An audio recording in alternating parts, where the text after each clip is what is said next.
kick off the baking season. And here to tell us about the science of perfecting cookies is Dan Kohler. Welcome, Dan Kohler. Thank you, thank you. All right, Dan, well, before you get into the perfecting the cookie situation, we just saw the awkward photo that Ken had.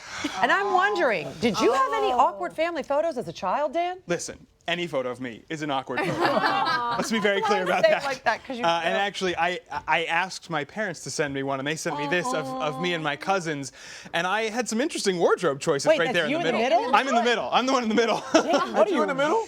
Wearing a Looney Tunes tie, what looks like a shirt inspired by a Dixie cup, and khaki pants. So your tie should never be longer than your hair. belt. It's just like slapped down. That is epic. You went to Big and Tall to get your tie, too. that's right. That's right. You were still pretty creative when it comes to your fashion sense with your socks and your laces. Creative is a really nice way to put that, Debbie. I like you, Dan. You're creative. You're also very smart. Now, I had no idea that there was, are you ready, ladies and gents? I'm ready. You'll know this because you're a chef, a science behind creaming butter and sugar. I just thought it was delicious. Yeah, well, listen, I think that is, to me, it's the one instruction in recipes that goes overlooked more often than not, especially when we're making cookies. It's so vague. I mean, Chef, you were probably trained. I completely agree. You know, The creaming tidbits. butter and sugar can actually mean so many different things. And a lot of times, in a recipe, we're looking at ingredients and it's telling us just to mix them, right? Stir, whisk, blend. But creaming actually is telling you to do something even more specific than just mix your butter and sugar together. What it's actually telling you to do is add oxygen. It's not saying that explicitly. So, Dina, you are not a trained chef, but you are our home and family cook. My mom totally told me to add oxygen to my cookies. She did? Ding, ding, ding. Wow. No, she really didn't. I'm just Your mother, she's so smart. Did you know that there was a science behind this?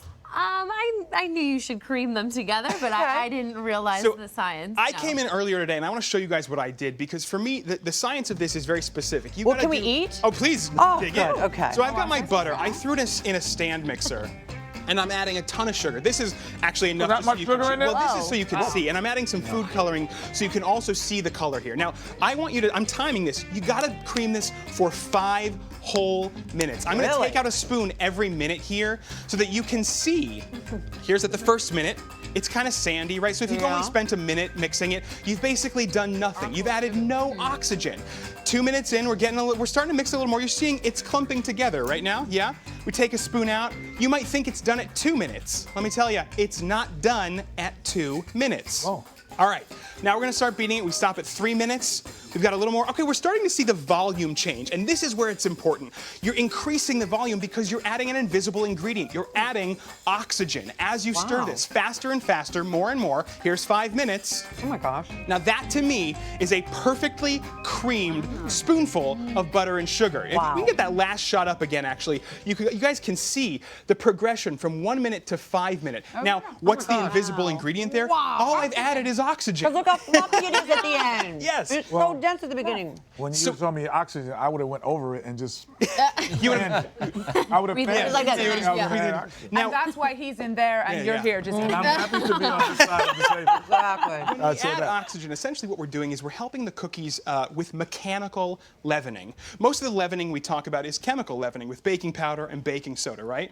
Now those have a chemical reaction, they release carbon dioxide, and they help raise your baked goods. Mechanical leavening is when you actually actively trap air in there, and then you put it in the oven, and that air is gonna expand. And I'll show you, these cookies right here, over here, these cookies were not creamed well. These were creamed perfectly. I gave them a full 5 minutes. Now you can see, as I take them off, Interesting. the ones that were creamed well are so perfectly consistent. Look at this, the top of them, they're nearly identical. Now, I'm not saying that these cookies are gonna taste bad, but they're gonna be dense in the middle, they're totally uneven, and if you wanna have the look of a professional baker as we head into cookie platter season, which let's be honest, Friday may have been the first official day of fall, but it's really the beginning of cookie platter season. True. You gotta cream your butter and sugar better. I mean, those look rustic, though. They do.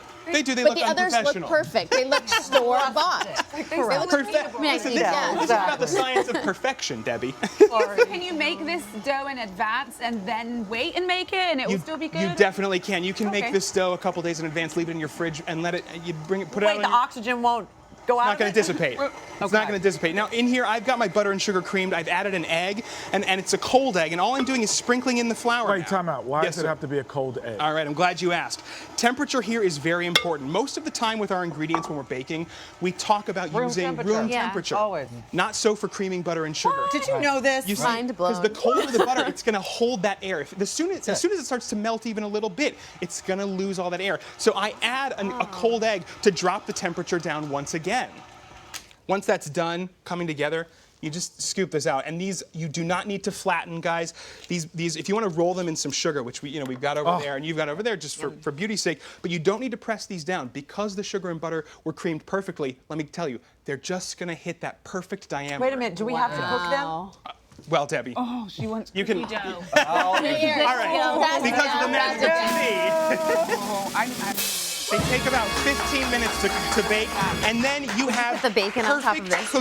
cookies every time. This is what I'm telling you. It's perfection at home if you learn to cream your butter and sugar properly. Well, I was going to see if those were hot, but judging by your grabbing the pan, really lets me realize that it's These not. cookies are really, really stylish, unlike that tie you wore in that awkward photo. Yes. There is nothing Yes. awkward about you or your cookies. Dan Kohler. Thank you, Debbie. I love you. Cheers. Oh. Cheers. There you go. The recipe is on our Pinterest page. And to find more amazing scientific information, please visit this man on Dan's website. Up next, way more from the family. You don't want to go anywhere.